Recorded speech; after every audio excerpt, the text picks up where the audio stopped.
நான் திரு விஜய் அவர்கள் பக்கத்தில் அமர்ந்து ரொம்ப ப்ரெஷராக இருக்கா அப்படின்னு சொல்லி கேட்டேன். I am just enjoying the process என்று சொன்னார். எப்படி நடக்கிறது என்பதை பார்த்து மகிழ்ச்சியோடு இதை கடந்து கொண்டிருக்கிறேன் என்று சொல்கின்ற ஒரு தன்மை மிக முக்கியமானது ஒரு தலைவருக்கு. அது அவரிடத்தில் இருப்பதையும், நாங்கள் பொன்னாடை போர்த்த வந்தபோது தலை குனிந்து இறங்கி அதை ஏற்றுக்கொண்ட அந்த பணிவும் உண்மையிலேயே மிக பிடித்திருந்தது. அதே போன்று பல கட்சி கூட்டங்களை டிவியிலே பார்த்திருக்கிறேன். எவ்வளவு பேர் மேடையில் அமரலாம் என்றுதான் முண்டி அடித்துக் கொண்டு வருவார்கள்.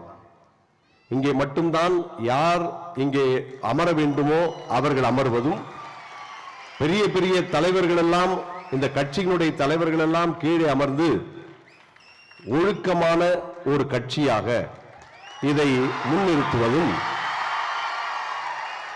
பார்ப்பதற்கு மிக மகிழ்ச்சியாக இருக்கிறது. எதிர்காலம் சிறப்பாக இருக்கிறது. இட்ஸ் எ வண்டர்ஃபுல் லைஃப் என்கின்ற ஒரு படம் ஒன்று நீங்கள் நேரம் இருந்தால் பாருங்கள். ஜார்ஜ் பெய்லி என்று சொல்லப்படுகிற இவர் ஒரு பாலத்தின் மீது ஏறி ஒரு கிறிஸ்துமஸ் இரவிலே தன் பிள்ளைகளை, குடும்பத்தை விட்டுவிட்டு விரக்தியோடு பாலத்திலிருந்து குதிப்பதற்கு தயாராக இருக்கிறார். இதை கடவுள் பார்க்கிறார். கடவுள் பார்த்துவிட்டு, இவன் நல்ல மனிதனான, மிகச் சிறப்பாக நல்லதை செய்தவன், ஏன் விரக்தியோடு பாலத்திலிருந்து குதிக்க வேண்டும் என்று சொல்லி ஒரு தேவதூதனை அனுப்பி அவரை காப்பாற்ற சொல்கிறார். காப்பாற்ற சொல்லிவிட்டு அந்த தேவதூதன் அவனிடத்தில் ஏன் இந்த நிலைமைக்கு வந்தாய் என்று கேட்டபோது அவனுடைய வாழ்க்கையை திரும்பி பார்த்தால், அவன் சிறு வயதிலேயே தன்னுடைய தம்பி ஆற்றிலே கீழே குதித்து இறந்து போகக்கூடிய ஒரு சூழ்நிலையை காப்பாற்றுகிறான். வானதூதன் அதை கேட்கிறார். இரண்டாவது, அவன் வேலை செய்த ஒரு இடத்திலே ஒரு மருந்தை கொண்டு போய் ஒருவரிடத்திலே கொடுக்க சொல்கிறான். அந்த மருந்தை கொண்டு போய் கொடுக்காமல் அதில் ஏதோ சந்தேகப்பட்டு திரும்பி வந்து விடுகிறான்.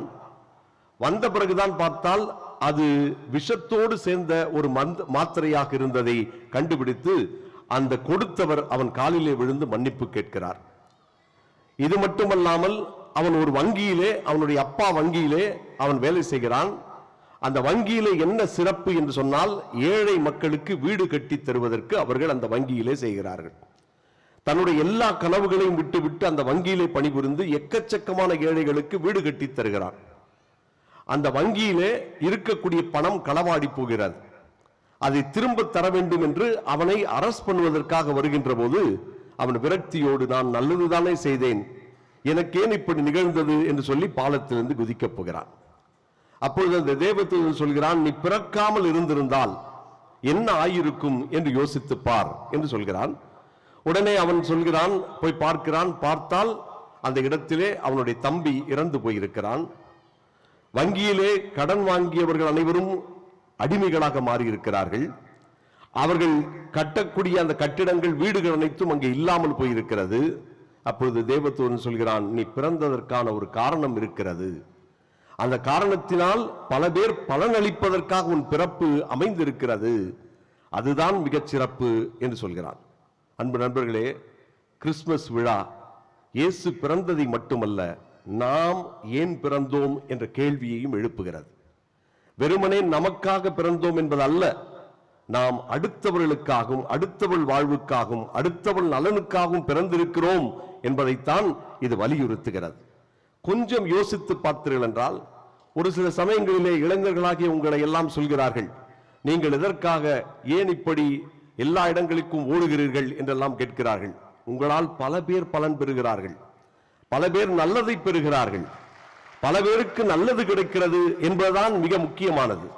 எனவே ஒரு தலைமை பொறுப்புக்கு வருகின்ற போது அந்த தலைமைத்துவம் என்பது பிறந்ததற்கான ஒரு காரணத்தையும், அந்த பிறப்பிலிருந்து பல பேருக்கு உதவி செய்யக்கூடிய ஒரு வாய்ப்பையும் வழங்குகிறது என்பதுதான் இந்த கிறிஸ்து பிறப்பு விழா நமக்கு சொல்லுகிறது.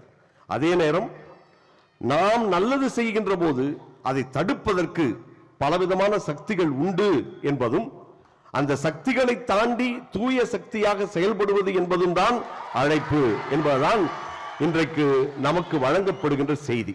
அதைத்தான் இயேசு அந்த நேரத்திலே அடிமைகளாக, ஒன்றும் தெரியாதவர்களாக, படிக்காதவர்களாக, பாவிகளாக, ஓரம் ஒதுக்கப்பட்டவர்களாக, இவர்கள் அனைவரும் எதற்கும் லாய்க்கில்லாதவர்கள் என்று சொல்லி தள்ளி பழித்தவர்கள் பக்கம் போய் நின்று பேறு பெற்றவர்கள் என்று சொல்லி அவர்கள் ஒவ்வொருவருக்கும் வாழ்வு உண்டு, சிறப்பாக வாழுங்கள், உங்களது வாழ்க்கை தான் அடுத்தவர்களை மாற்றும் என்று சொல்லி அந்த மாற்றத்தை கொண்டு வந்தது இயேசுநாதர்.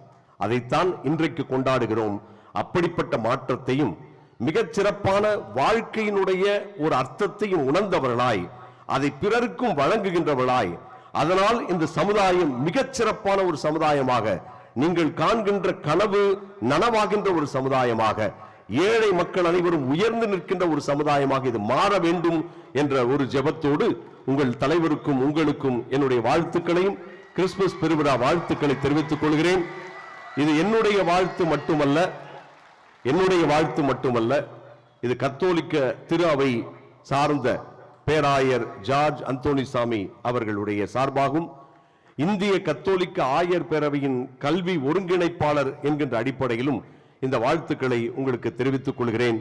நீங்கள் இன்னும் சிறப்பாக இறைவனால் ஆசீர்வதிக்கப்பட வேண்டும், மேன்மேலும் உயர வேண்டும், உங்களது எல்லா கனவுகளும் நிறைவேற வேண்டும் என்று வாழ்த்தி விடைபெறுகிறேன். நன்றி, வணக்கம்.